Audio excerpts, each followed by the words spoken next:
दोस्तों, स्वागत है आप लोगों का चैनल विजडम सीए में। आज हमारे साथ में है मिस्टर वरद। वरद के बारे में थोड़ा सा मैं बताऊं। इन्होंने भी जस्ट नवंबर 2020 में सीए इंटरमीडिएट दोनों ग्रुप क्लियर करे हैं और इनका जो सिलेक्शन है जस्ट अभी फरवरी में ईवाई में हुआ है। बात करेंगे हम रिज्यूमे के बारे में। रिज्यूमे के कुछ टिप्स इनसे जानेंगे क्योंकि इनका सिलेक्शन और भी बिग फोर में हुई थी और that was on the basis of his Varad resume. कुछ चीजें बहुत अच्छी हैं वरद के रिज्यूमे में जो कि मैंने अभी चेक करी थी और कुछ चीजें ये हाईलाइट भी हमें करेंगे किस तरीके से आपको अपना रिज्यूमे बनाना है ताकि बिग फोर में आपका सिलेक्शन शॉर्ट लिस्टिंग एटलीस्ट हो जाए। सिलेक्शन रिज्यूमे तो नहीं कराता बट एटलीस्ट फर्स्ट स्टेप जो होती है that is short listing. At least short listing आपकी हो जाए। सो वरद, बहुत बहुत स्वागत है आपका चैनल विजडम सीए में। Thank you so much, sir. Thank you so much for inviting me. वरद, सबसे पहली बात कि थोड़ा सा आप हमें अपने बारे में बताइए ताकि हमारे व्यूअर्स को पता चले आपके बारे में। जी सर। जैसा सर ने कहा, मैंने नवंबर 2020 में मेरा सीए इंटरमीडिएट का पहला अटेम्प्ट दिया और उसमें by God's grace both groups clear भी हो गए। मैंने सीए कोर्स में एंट्री करी थी 2019 में। उसमें हम्म। मैंने सीपीटी रूट से एंट्री करी थी। मैंने रजिस्टर उसके लिए पहले ही करवा दिया था। So I didn't write CA foundation exam. तो ऐसे सीए कोर्स में शुरुआत हो गई। मैं अभी 12th के बाद ऑलमोस्ट जून 2019 में मेरी सीपीटी हो गई। उसके बाद जैसे कि सर ने कहा कि अभी मेरी बिग फोर में सिलेक्शन भी हो गई है और उसमें रेज्यूमे बिल्डिंग ने बहुत ही अहम रोल निभाया है कि शॉर्टलिस्टिंग होने में। रेज्यूमे बिल्ड करने के कुछ कुछ तरीके हैं। अपने बहुत सारे लोगों के अपने ही मेथड्स है। सब लोग अलग अलग टेम्पलेट्स यूज करते हैं इंटरनेट पे। सो आज उन सब के बारे में चर्चा करेंगे कि कैसे आप अपने रेज्यूमे को एचआर के सामने हाईलाइट कर पाए, कैसे आप अपने रेज्यूमे को क्विक टू रीड कर पाए और इजी टू रीड कर पाए। बहुत फायदेमंद सेशन होगा। Thank you so much. Guys, इसके बाद भी वरद के साथ में दो तीन वीडियोस आने वाली हैं और उसमें बहुत इंपॉर्टेंट टिप्स किस तरीके से आपको बिग फोर में जाना है, इंटरव्यूज प्रोसेस क्या होते हैं, इंटरव्यूज में कौन कौन सी ऐसी चीजें हैं जो कि आपको ध्यान में रखना है और साथ में और ऐसी बहुत ही ज्यादा इंफॉर्मेटिव वीडियोस कुछ आने वाली हैं। सो वरद के साथ में भी हम जुड़े रहेंगे और वरद के साथ में भी काफी सारी वीडियोस आने वाली है। Stay connected. यहाँ पे वरद, सबसे पहली बात की आपने जो अपना रिज्यूमे बनाया था इंटरनेट से देख करके बनाया था या किस तरीके से बनाया था? किसी प्रोफेशनल से बनवाया था आपने या खुद बनाया था? कोई इंटरनेट नहीं, कोई टेम्पलेट नहीं या कोई एक्सपर्ट नहीं है। मैंने खुद, मुझे जितना आईटीटी और 10th स्टैंडर्ड से माइक्रोसॉफ्ट वर्ड सीखा है उसके हम्म। बेसिस रिज्यूमे क्रिएट कर दिया। इसके लिए कोई भी एक्सटर्नल सोर्स यूज नहीं करा है। ओके। अभी हम इनका रिज्यूमे भी दिखाएंगे। रिज्यूमे इनका मेरे पास में है। सो अपनी स्क्रीन शेयर करके और डेफिनेटली जो इनका रिज्यूमे है वो भी मैं आपके साथ में शेयर करूंगा किस तरीके से, ताकि आप लोगों को एक आइडिया पता चल जाए। जी सबसे पहली बात कि इसमें हमें क्या क्या चीजें, आई थिंक कि आपको ज्यादा पता है किस तरीके से रिज्यूमे शॉर्टलिस्टिंग होती है बिग फोर्स में और जी। कौन कौन से की फीचर्स आपके रिज्यूमे में होने चाहिए, क्या क्या चीजें आपके रिज्यूमे में हाईलाइट होनी चाहिए जो कि ज्यादा इम्पैक्ट डालें। तो रेज्यूमे में एक सबसे इम्पोर्टेंट बात है कि रेज्यूमे की हेडिंग और रेज्यूमे आप कैसे एंड कर रहे हो। हम्म। तो रेज्यूमे की हेडिंग हमेशा आपका नाम और आपकी डेट ऑफ बर्थ होनी चाहिए, हम्म। जिससे इंटरव्यू को पता चले कि वो किस चीज का रेज्यूमे देख रहा है और मतलब क्या कंटेंट रेज्यूमे में होने वाला है। तो बेसिकली हेडिंग में तो अब हमने कह दिया। एंडिंग में आपको क्या करना है, आपकी सारी कॉन्टैक्ट इन्फॉर्मेशन लिख देनी है। कॉन्टैक्ट इन्फॉर्मेशन से I mean your phone number, your email address. Social profiles, other social profiles. जी, और अगर लिंक्डइन प्रोफाइल हो उसमें टू बी हम्म। पर्टिकुलर, तो वो बड़ी काम में आती है क्योंकि in one of the top 20 firms in which I gave the interview, the interviewer literally went through my resume and उन्होंने वहां पे मेरी लिंक्डइन प्रोफाइल विजिट करी ओके। और उन्होंने उसके बेसिस पे भी शायद उनका ओपिनियन चेंज हो रहा होगा मेरा प्रोफाइल देख के, मेरे कनेक्शंस देख के। तो अगर लिंक्डइन प्रोफाइल हो तो it is an add on. उसके बाद आपकी कोई स्काइप प्रोफाइल हो। हम्म। तो आजकल तो मोस्टली जूम, एमएस टीम्स, ये सब एप्लीकेशंस यूज होती है, मगर it is an add on. It adding Skype ID is of no harm.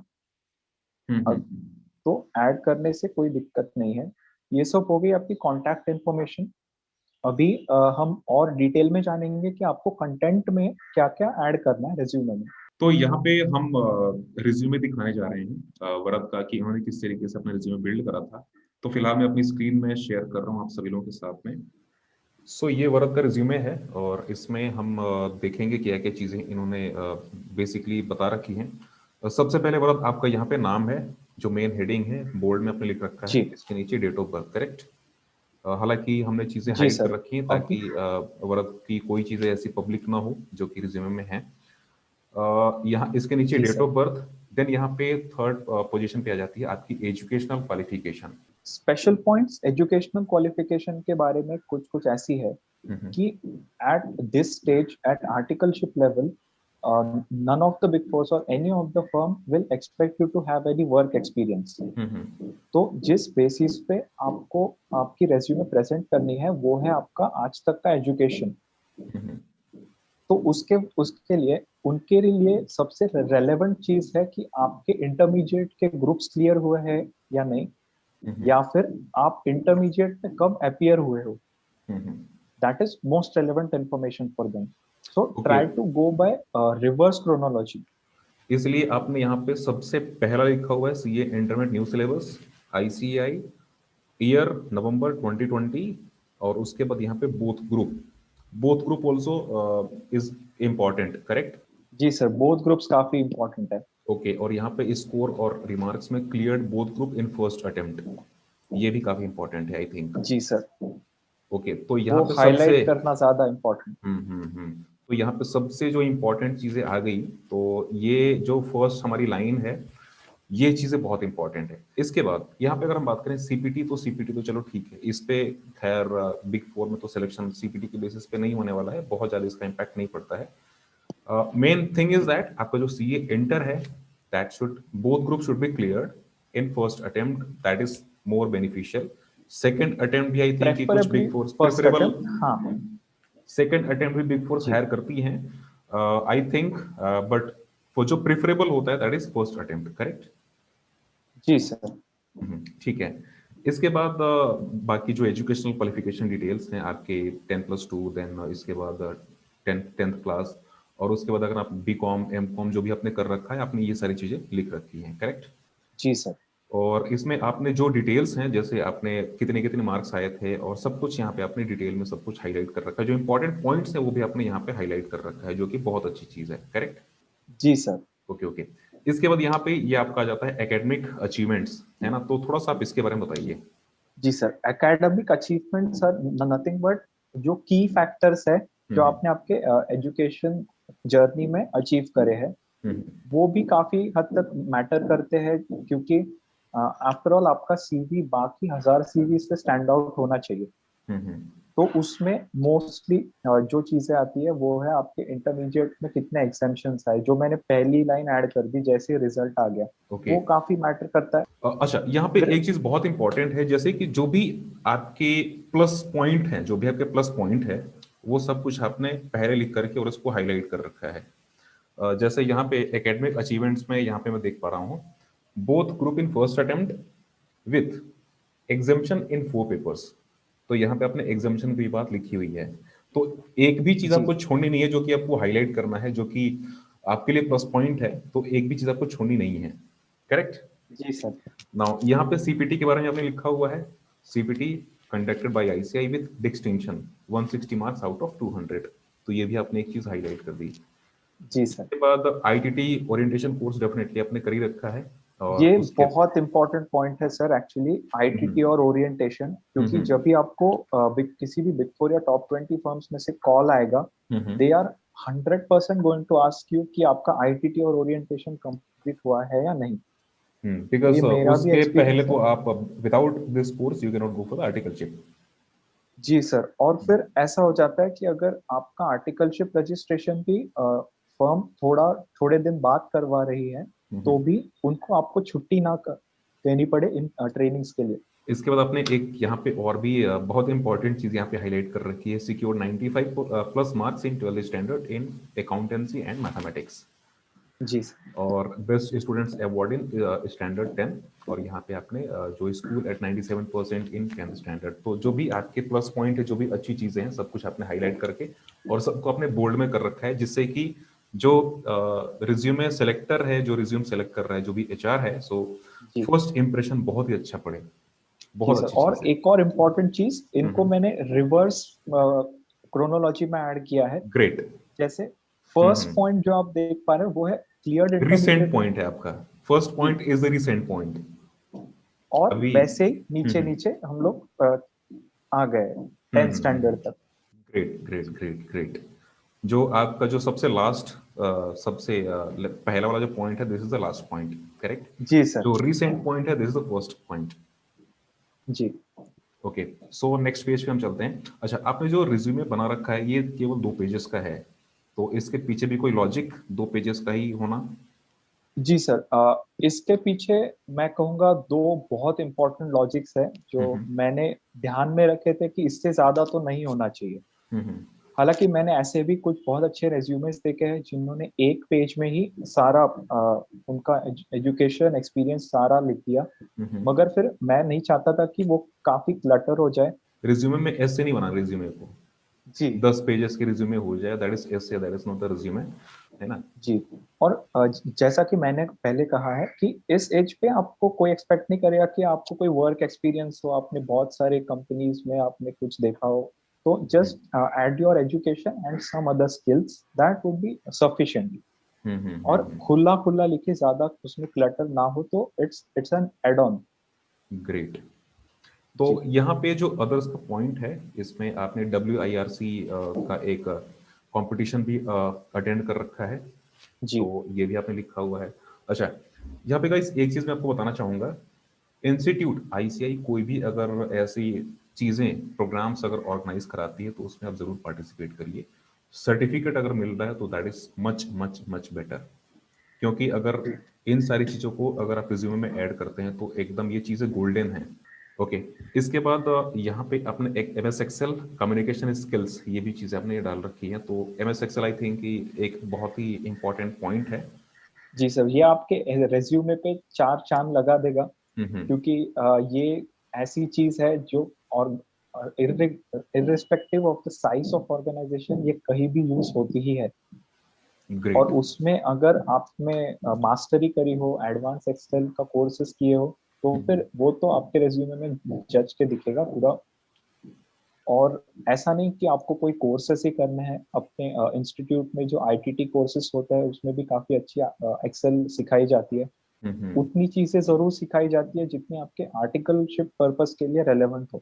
जितने रिक्वायर्ड है उतने तो सिखा दी जाती हैं। जी। तो इस वो आप जरूर ऐड कर सकते हैं। उसके अलावा अगर आपको MS वर्ड, पावर पॉइंट, ये सब एप्लीकेशंस भी आती है, थोड़ी बहुत भी आती है, तो भी आप उसमें ऐड कर दीजिए। It will be an add on. Great great. उसके अलावा एक और चीज, हम्म जी सर। सो एक ऐसी चीज है कि अगर आपने किसी एक्सटर्नल सोर्सेस में भी पार्टिसिपेशन किया है, कोई कंपटीशन में पार्टिसिपेट किया है, इकोनॉमिक फोरम्स में मैंने कुछ बातें की थी, हम्म तो वो भी एक बेहद इंपॉर्टेंट पॉइंट है। मेरा एक सेशन यूट्यूब पे जा चुका था और मैंने वो इस रेज्यूमे में लिख दिया। तो जहां जहां मैंने इंटरव्यूज दिए, उन हम्म। सारे HRs ने उस वीडियो को देखा, और वो भी मेरे सामने इंटरव्यू में। वाओ। और उसके बेसिस पे उन्होंने मुझे क्वेश्चंस पूछे। तो अगर ऐसी कोई चीज आपके पास हो या आपने करी हो, तो उसे डेफिनेटली ऐड करिएगा। It is a valuable add on. Social और profile is the new resume nowadays in the companies, जी सर, correct? नया एज है उसमें, तो मतलब सोशल मीडिया पे अगर आप कंस्ट्रक्टिव यूज करते हो सोशल मीडिया का, तो definitely it is a very good thing. LinkedIn profile बनाना, देन यूट्यूब पे कुछ ऐसी, अगर आपने कहीं पे पार्टिसिपेट कर रखा है, तो वो वीडियोस जरूर आप लेकर के आए यूट्यूब पे, दैट जी will help to build your resume, correct. जी सर, डेफिनेटली। आपने कहीं पे एनजीओ में, अगर कहीं पे आपने पार्टिसिपेट कर रखा है, एनजीओ जैसे कि बहुत सारे एनजीओ काम कराते हैं, कुछ अच्छे अच्छे वर्क्स कराते हैं, तो अगर आपने वहां पे भी कोई काम कर रखा है, तो वो भी चीजें आप जरूर यहाँ पे ऐड करें। जी सर। ओके। नाउ यहाँ पे इसके बाद भी आपने कुछ और भी चीजें, बहुत अच्छी अच्छी चीजें यहाँ पे लिख रखी हैं। Economic discussion forum with fellow students to help each other. आपने ये कहाँ पे करा था, थोड़ा सा बताएंगे? और जैसे कि जिससे कि लोगों को पता चले कि ये भी चीजें आप कर सकते हैं। जी सर, एक्चुअली ये हमने कुछ दोस्तों ने मिलके ही शुरू किया था। So hmm. We all are basically finance and economic enthusiast. Hmm. तो हमने सोचा कि एक जस्ट इकोनॉमिक फोरम बनाते हैं, उसमें हम जो करंट इकोनॉमिक अफेयर्स चलते हैं उनके बारे में बातचीत करेंगे। और okay. YouTube basically target audience था नहीं, लिंक्डइन था, हम्म। मगर यूट्यूब पे भी अपलोड कर दी ताकि वो इजी टू एक्सेसिबल हो। तो वो एक बहुत ही पॉजिटिव स्टेप रहा, मैं कहूँगा कि मेरे सीवी पे ऐड करने के लिए।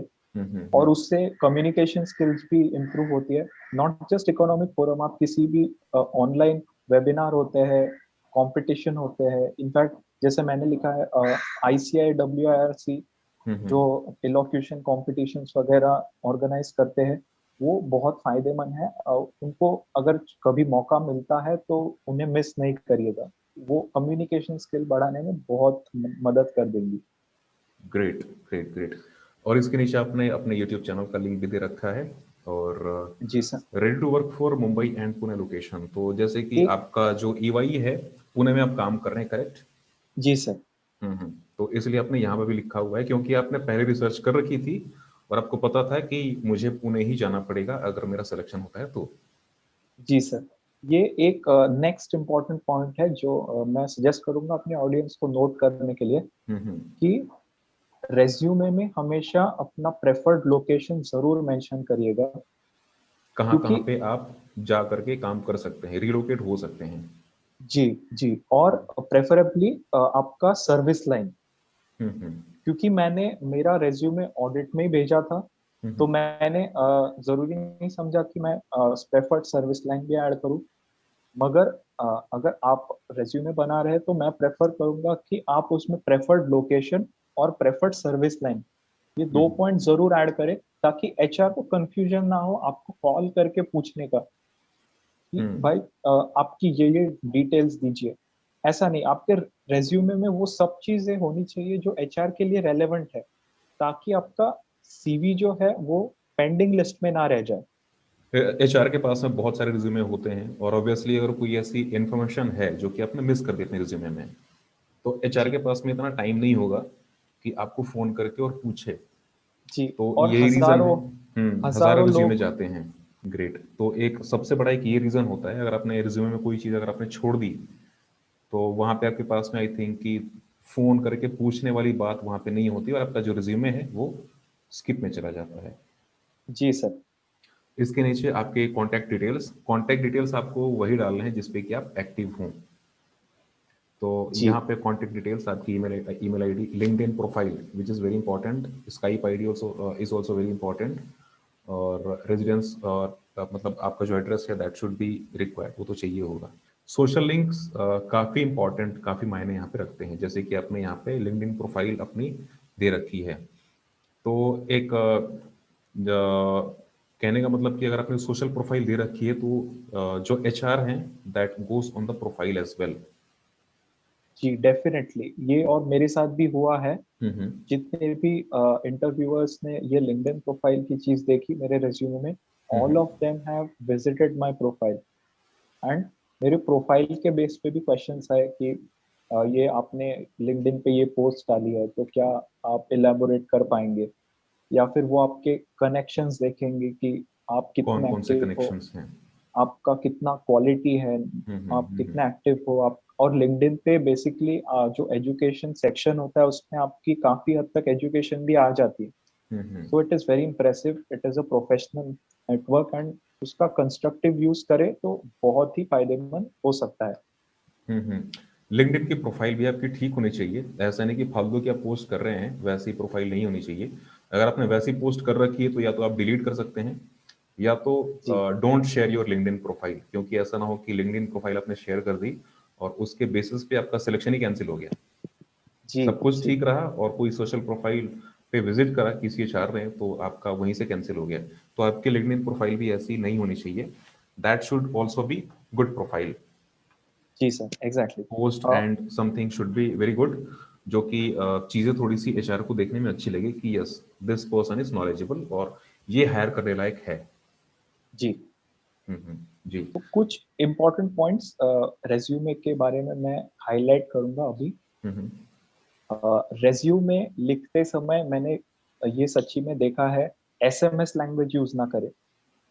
अभी ये थोड़ा वियर्ड पॉइंट है, मगर मैंने ऐसे रेज्यूमेस देखे हैं जिसमें you short are form. S, या short form can be very dangerous for your resume.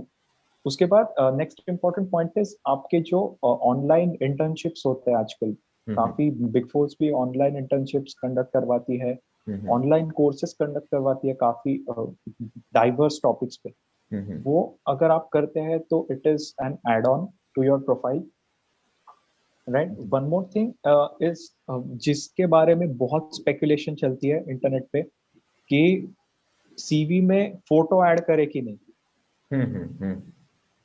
तो देखो यार, इसका जवाब तो काफी सिंपल है, आप फोटो ऐड कर भी सकते हो या नहीं भी कर सकते हो। वैसे एचआर को कोई फर्क पड़ता नहीं आप कैसे दिखते हो, आपका क्या है प्रोफाइल, आपको उनको जस्ट इंफॉर्मेशन शेयर करनी है। मगर आप अगर फोटो डालना भी चाहते हो तो वो डिसेंट फोटो हो। ऐसा नहीं कि आप कोई पोस्ट दे रहे हो और फिर फैंसी कपड़े हो, या फिर अगर फॉर्मल्स भी सेल्फी हो तो सेल्फी पोस्ट आपने डाल दी या कुछ। जी, ये सब तो काफी दिक्कत हो जाती है फिर। हम्म। आप प्रॉपर पासपोर्ट साइज फोटो खिंचवाते हो फॉर्मल्स में तो दैट दैट लुक्स गुड, और वो आप ऐड कर सकते हो। मगर बाकी कोई फोटो ऐड करना इट्स इज नॉट एडवाइसेबल। तो अल्टीमेटली प्रोफेशनल होना चाहिए सब कुछ, ज्यादा जी, हाई फाई या कुछ ऐसा मतलब आउट ऑफ द बॉक्स कोई ऐसी चीज नहीं होनी चाहिए। एवरीथिंग जी शुड बी सर। प्रोफेशनल, चाहे आपकी राइटिंग हो। और या आपने रिज्यूमे में एक चीज और, जैसे हमने अभी रिज्यूमे आपका देखा था, तो एक बार मैं फिर से स्क्रीन शेयर कर रहा हूँ। सबसे जी सर। इंपॉर्टेंट पॉइंट आपने यहाँ पे जो फॉन्ट है, आपने जो फॉन्ट यूज कर रखा है, तो सारे फॉन्ट्स एक ही फॉन्ट में है। ऐसा नहीं कि फॉन्ट आपके चेंज हो रखे हैं, जैसे कि आपने यहाँ पे फॉन्ट ले रखा है, इसके बाद यहाँ जी पे जो फॉन्ट है सारा का सारा सेम फॉन्ट है, इसमें फॉन्ट में कोई चेंजेस नहीं है। और जो चीज़ें हाईलाइट करनी है वो आपने बोल्ड में यहाँ पे कर रखा है। तो जी जैसे कि आपने ऐसा नहीं कि कोई चीज़ें इटैलिक्स में लिख रखी हैं, कोई चीज़ें सीधे लिख रखी हैं, सब कुछ सेम फॉन्ट में है और सेम लेटर्स का जो फॉन्ट है सब कुछ सेम उस तरीके से ही है, जो कि काफ़ी एक प्रोफेशनल लुक है एक रिज्यूमे के लिए, जी सर, जो कि बहुत डेफिनेटली। अच्छी चीज़ है। और इस तरीके से ही एक रिज्यूमे अच्छा ज़्यादा होता है, जो शॉर्ट चीज़ें होती हैं, शॉर्ट चीज़ें आप लिखिए और इस तरीके के रिज्यूमे आप बना करके, और डेफिनेटली अगर आप भेजते हैं कहीं पे तो चांसेस थोड़े से बढ़ जाते हैं। जी सर, तो राइट। भरत, और भी कुछ आप शेयर करना चाहेंगे इसके अलावा? रिज्यूमे आपका काफ़ी अच्छा था और आई थिंक कि जो भी हमारे व्यूअर्स हैं, इस वीडियो से काफ़ी ज़्यादा मदद मिलेगी उनको रिज्यूमे बिल्ड करने में। इसके यस अलावा सर। कुछ पॉइंट्स आप ऐड करना चाहेंगे इसमें? जी सर, इसके आगे वाले पॉइंट्स जो है वो है आपके रेज्यूमे फॉरवर्ड करवाने के। हम्म।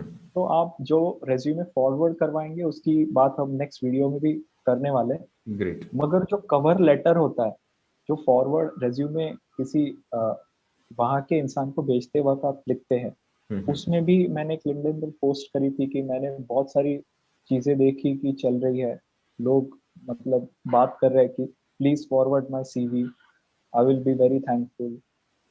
ये इसमें कोई गलत बात नहीं है, मगर you have to be a little bit professional. उसमें अगेन एसएमएस लैंग्वेज यूज ना हो। मोस्ट इम्पोर्टेंटली व्हाट्सएप का जमाना है, इमोजीज यूज ना हो।